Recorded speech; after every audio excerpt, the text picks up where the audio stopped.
Hello everyone, আসসালামু আলাইকুম। Welcome back to my channel. আমি ইয়াসমিন আছি তোমাদের সাথে। আজকে আমি এই ভিডিওটা শুরু করলাম স্টেশন থেকে। এটা কোন স্টেশন একটু পরে তোমরা জানতে পারবে। আর আমি আজকে যাচ্ছি অনেক দূর বলতে আমি আজকে যাচ্ছি কলকাতাতে। আর আজকের সকালের শুরুটা এত ভালো হবে আমি কিন্তু ভাবতেই পারিনি। এত সুন্দর একটা ট্রেন দাঁড়িয়েছিল। অ্যাকচুয়ালি হয় না, এগুলো আপডেট হয়েছে। এই ট্রেনগুলো আপডেট হওয়ার পর এত সুন্দর হয়েছে। আর ট্রেনের মধ্যে উঠে তো আমি আরও খুশি, মানে এত ফাঁকা ফাঁকা ছিল সব কিছু। তবে হ্যাঁ, এতটা খুশিরও কোনো দরকার নেই, কারণ একটু পরেই কিন্তু ট্রেন ভর্তি হয়ে যাবে। মানে জাস্ট মচলন্দপুর পার হতেই ট্রেন কিন্তু অনেক ভিড় হয়ে যায়। তো আমি যেহেতু লেডিসে বসেছি, লেডিস কিন্তু প্রচণ্ড ভিড় হয়, তারপরেও এখানেই বসলাম। আজকে সফর করতে কিন্তু একদম ভালো লাগছিল না, বিশেষ করে একা একা। ইয়াসিনের আব্বুরও দরকার ছিল কলকাতাতে, কিন্তু উনি আজকে যাবে না, উনি আগামীকাল যাবে। তো আজকে গেলে ভালোই হতো, একসঙ্গে যেতাম। বাইরে না বেরোলে বোঝাই যায় না মানুষের জীবনে এত কাজ থাকে। ট্রেনটায় বসে আছি, কত মানুষকে দেখছি দৌড়ে দৌড়ে এসে ট্রেনে উঠছে। হয়তো তাদের এমন একটা কাজ যেখানে টাইমে না পৌঁছালে সেটা হয়তো তাদের সেই কাজটাই হয়তো চলে যাবে, কিংবা সেখানে অ্যাটেন্ড না করতে পারলে হয়তো জীবনের রুজি রুটির সেই রাস্তাই বন্ধ হয়ে যাবে। অনেক হকারিকে দেখছি দৌড়ে ট্রেনে উঠছে। প্রত্যেক মানুষ তার নিজের কাজের জন্য কিন্তু সকাল হলেই ছুটে বেড়ায়। কেউ বা অফিসে, কেউ বা কলেজে, কিংবা কেউ বা ট্রেনে ফেরি করতে ব্যস্ত। তো এই সব ভাবতে ভাবতে আমি কিন্তু শিয়ালদা পৌঁছে গেছি। আর এখানে এই যে দেখতে পাচ্ছ মানুষের ভিড়।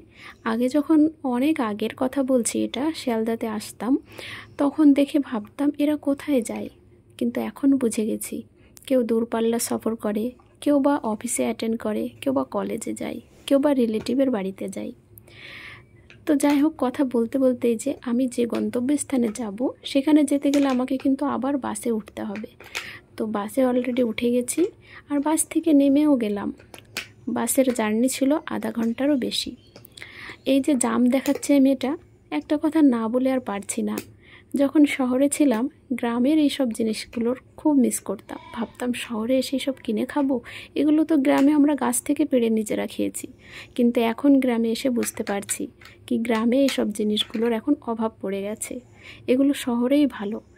প্রচুর এরকম খাদ্য খাবার জিনিস আছে যেগুলো আমরা গ্রামে পাচ্ছি না, আর শহরে অ্যাভেলেবেল আছে।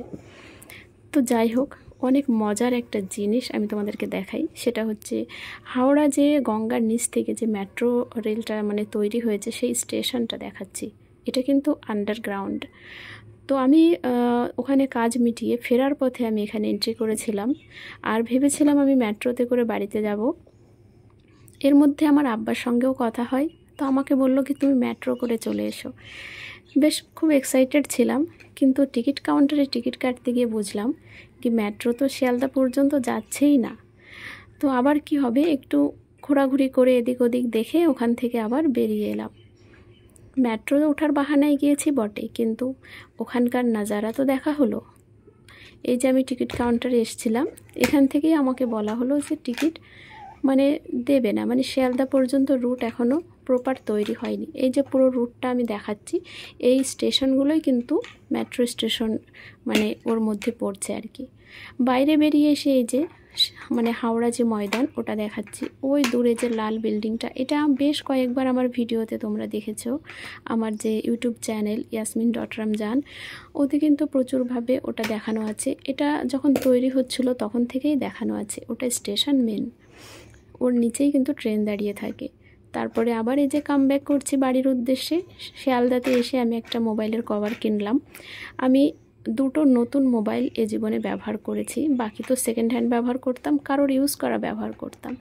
দুটো নতুন মোবাইল কিনেছি, কিন্তু কোনোটার কভার কিনিনি। লাইফে প্রথম আমি আমার এই মোবাইলটার কভার কিনলাম। খুবই সস্তায় পেয়েছি, 100 টাকা নিয়েছে। আর ক্যামেরার লেন্সগুলো ঢাকা থাকবে এমনই কভার, ওই জন্য নিয়েছি। আর এই ফলটা আমি কলকাতা থেকেই কিনে এনেছি। এই ফলটার নাম কি তোমরা কমেন্টে বলবে, তারপরে আমি অবশ্যই তোমাদেরকে বলবো এই ফলটা কি। এটাও আমি প্রথম কিনলাম, আর এটা বিশেষ করে আমার ইয়াসিনের জন্য কিনেছি। ও ছোট তো, অনেক জিনিস ও এখনও খায়নি, আর অনেক জিনিস এরকম আছে যেগুলো লাইফে প্রথম খাবে। তো তার মধ্যে এই ফলটা কিন্তু অন্যতম। এটা অনেকটা দেখতে লিচুর মতো, মাঝখানটা যে শ্বাসটা থাকে লিচুর মতো দেখতে, উপরের ভাগটা কিন্তু লিচুর মতো নয়, ডুমুরের মতো দেখতে হয়। তো তোমরা অবশ্যই কমেন্ট করে কিন্তু জানাবে। আর হ্যাঁ, আজকের ভিডিওটা কেমন হয়েছে তোমরা অবশ্যই জানাবে সেটা। এটা যদি তোমরা ইউটিউব থেকে দেখে থাকো আমার চ্যানেলটা সাবস্ক্রাইব করবে, আর যদি ফেসবুক থেকে দেখে থাকো অবশ্যই ফেসবুকটা ফলো করবে।